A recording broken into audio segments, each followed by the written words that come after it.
daerah lari menuju arah Mado.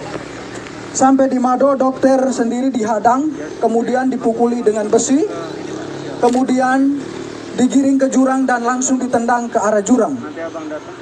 Pada pukul 9 lewat sekitar 11 menit, mereka bergerak lagi menuju ke barak yang kedua yang dipimpin langsung oleh saya sendiri sebagai ketua tim. Di situ kami ada 6 orang. Saya sendiri sebagai ketua tim, Paman Selo, Paman Emmanuel Abi, Paman Patra, Suster Christine, Suster Anti dan juga Suster Ella yang sudah menjadi almarhum.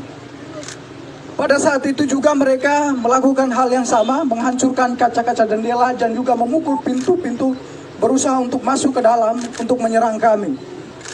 Mereka juga menyiram bensin di sekitar barak medis dan juga mulai membakarnya. Saat pembakaran terjadi, yang ada di dalam puskesmas hanya tersisa saya, Paman Patra dan juga ketiga suster itu. Paman Eman saat itu berada di dalam puskesmas karena sedang buang air besar. Pada saat itu sedang terjadi pembakaran, saya sendiri meminta untuk ketiga teman putri saya atau suster untuk kami segera keluar dari dalam barak itu. Tetapi karena mereka perempuan tidak bisa mengantisipasi situasi, sehingga mereka memilih lebih tenang di dalam barak itu. Makin lama asap makin tebal, rumah sudah mulai barak sudah mulai terbakar, sehingga saya memilih untuk mengurung ketiga teman suster tadi bersama saya langsung di dalam kamar WC karena agak lebih aman. Sekitar pukul 9 lewat 20 menit sudah tidak bisa ditahan lagi karena memang rumah sudah plafon-plafon yang terbakar sudah mulai pada runtuh. Sehingga saya memilih untuk mengajak ketiga suster ini untuk keluar dari dalam barak medis. Pada saat kami berusaha untuk lari menghindari amukan KKB, kami memilih lari ke depan, mereka sudah menghadang kami pada posisi depan. Kemudian saya berusaha merangkul ketiga suster menuju ke jurang, tetapi sampai di belakang jurang yang ada di belakang barak medis juga mereka sudah berada di situ dengan diperlengkapi senjata dan juga busur dan anak panah. Akhirnya saya berusaha untuk mengamankan ketiga suster ke rumah warga yang terdekat jaraknya sekitar 5 meter dari barak medis itu. Sesampainya di situ mereka juga ada di situ berusaha untuk membakar rumah warga yang di sebelah. Akhirnya saya memilih untuk mengamankan ketiga suster di dalam gedung di dalam kamar mandi dari rumah masyarakat itu. Sekitar 30 menit kami berada di dalam kamar WC. Kejadian semakin brutal, mereka semakin membabi buta. Memana teman kami Paman Emmanuel Abi.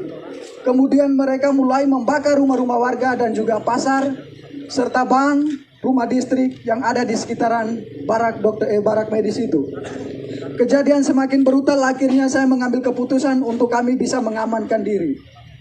Dalam hitungan detik saja, saya sebagai laki-laki mengamankan 3 orang perempuan pastinya tidak bisa karena mereka mengejar kami dengan senjata dan juga busur dan anak panah.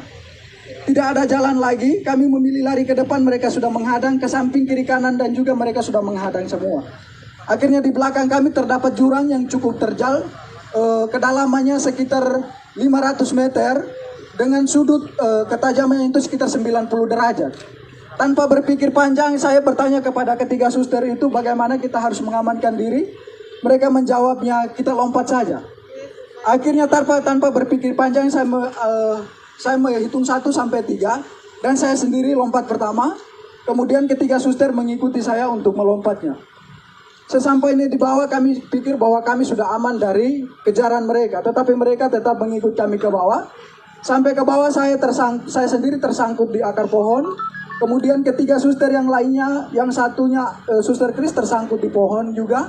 Suster Ella tersangkut di antara semak-semak. Kemudian Suster Anti, dia melompat jaraknya sekitar 150 meter ke kedalaman jurang ini gitu. Dan dia juga tersangkut di semak-semak. Mereka terus mengikut kami ke bawah, kemudian mendapati Suster Anti di bawah. Kemudian mereka naik, dapat lagi Suster Ella yang sekarang sudah ada di almarhum. Kemudian mereka dapat lagi Suster Chris. Saya sendiri mereka tidak dapat karena saya sembunyi di antara tebing dan juga akar-akar. Kemudian mereka mengumpulkan ketiga suster ini. Kemudian mereka semakin membabi buta. Mereka mulai menelanjangi suster dengan tidak membuka pakainya secara sopan, tetapi mereka menelanjangi dia dengan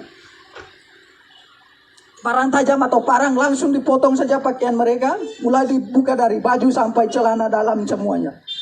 Mereka tiga ditelanjangi, kemudian mulai dianiaya secara tidak manusiawi. Paha mereka ditikam, muka mereka ditonjok, kemudian minta maaf tetapi kemaluan mereka ditikam juga dengan